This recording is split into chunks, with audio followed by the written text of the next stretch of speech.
The Eastern Cape ANC wants all members facing formal criminal charges to step aside and go before the Provincial Integrity Commission. Now, the Provincial Working Committee met this week amid ongoing SIU investigations into irregular PPE procurement in that province, in the municipalities there. Last week, Health MEC Sindiswa Gomba and Buffalo City chairperson, Phumlani Mkolo appeared in court charged with alleged embezzlement of some 10 million rand meant for the late President Nelson Mandela's funeral. Let's get you more on this development in that province now. We're joined by Loyiso Magqashela, the ANC's Eastern Cape provincial spokesperson. Loyiso, good morning. Welcome to the show. Thanks for coming on. I mean, does this confuse matters that the Eastern Cape is trying to clarify its own rules around the step-aside resolution while the governing party itself tries to do the same thing?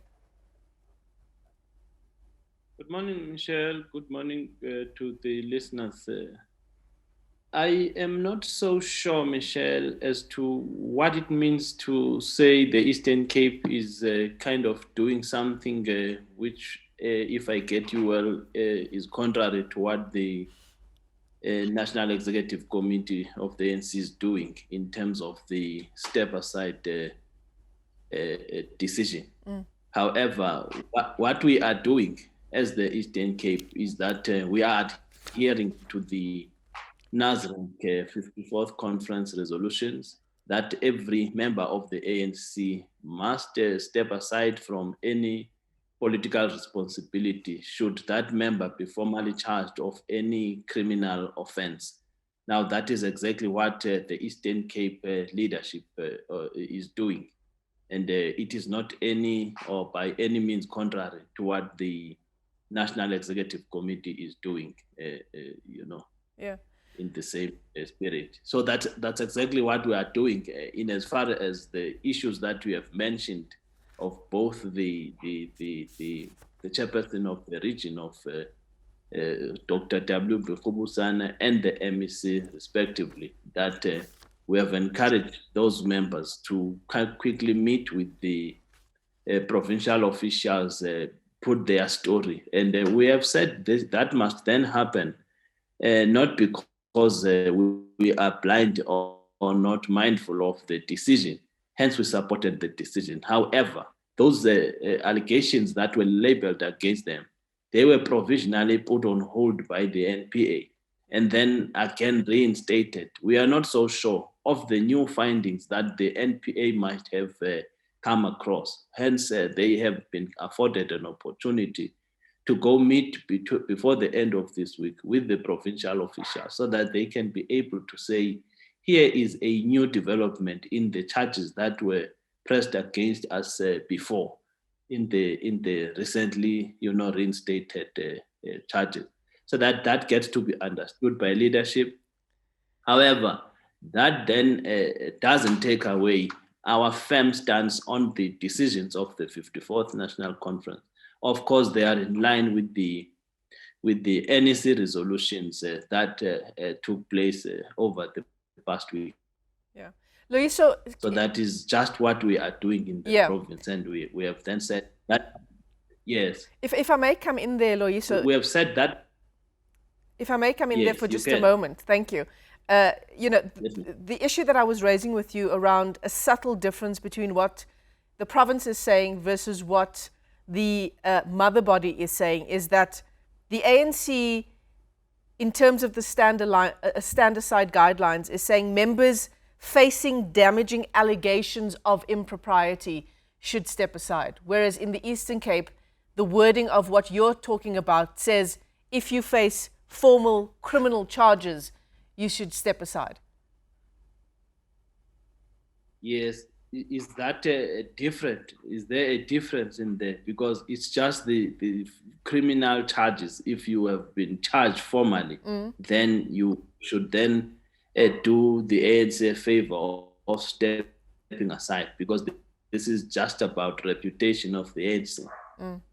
You see, that is what we are doing in the province.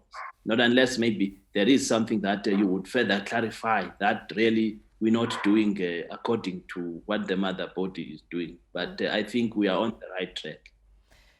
We can then be exposed to those facts that really would be,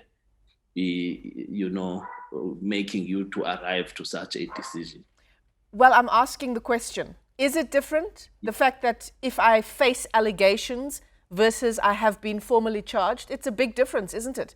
Being implicated in wrongdoing versus facing formal criminal charges.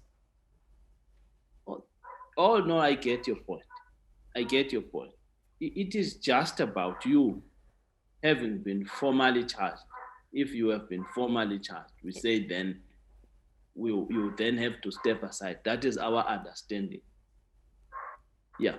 So if I'm implicated, that's what we are saying. Those formally charged.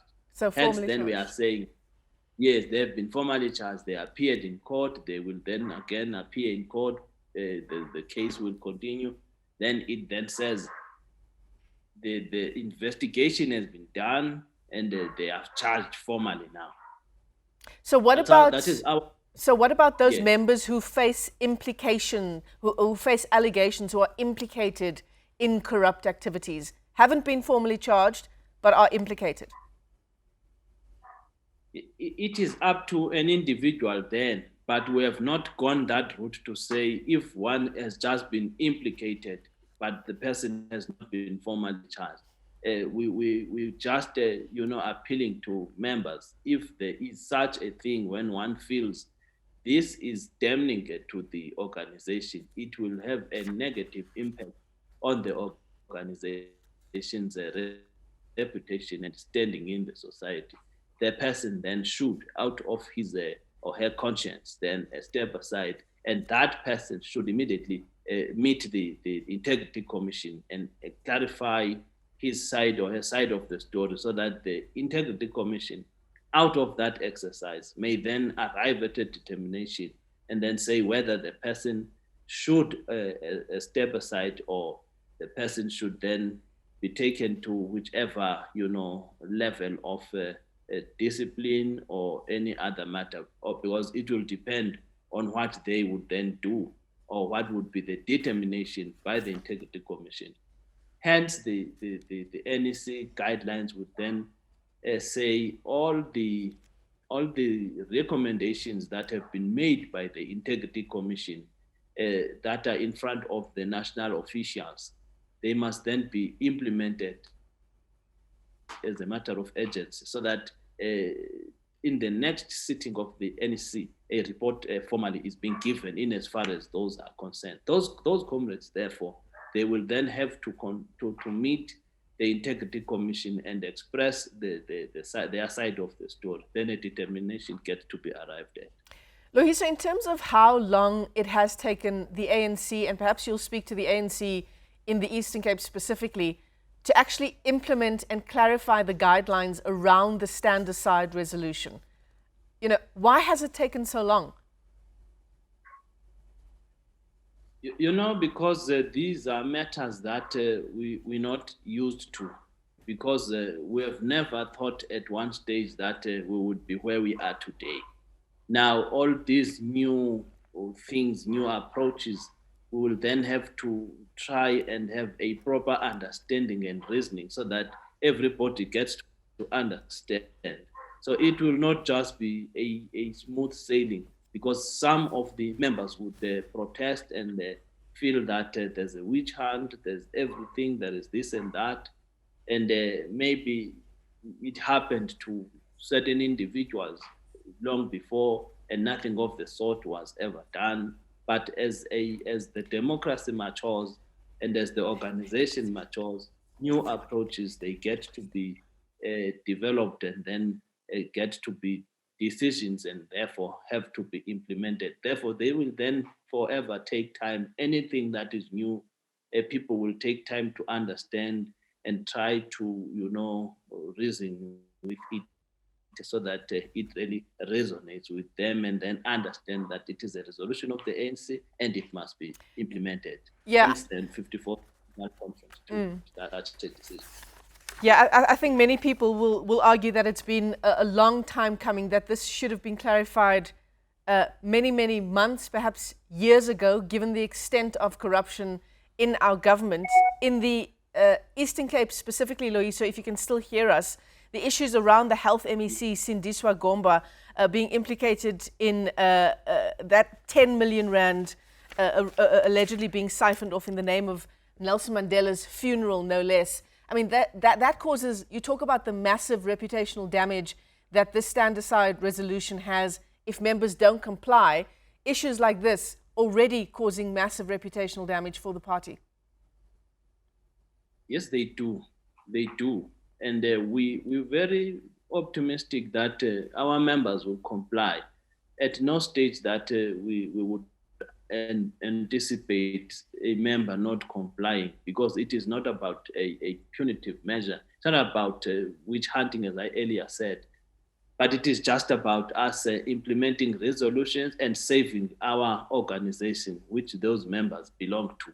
So it has just to be done, and it is time that it be done, and the leadership is assigned, and it's with that responsibility, so that all that which seeks to clear and clean the organization, it is done. Loyiso, thanks very much for your time this morning. Loyiso Magqashela is the ANC's Eastern Cape provincial spokesperson as that province clarifies its own resolution around the step-aside, the stand-aside issue that the ANC itself is grappling with.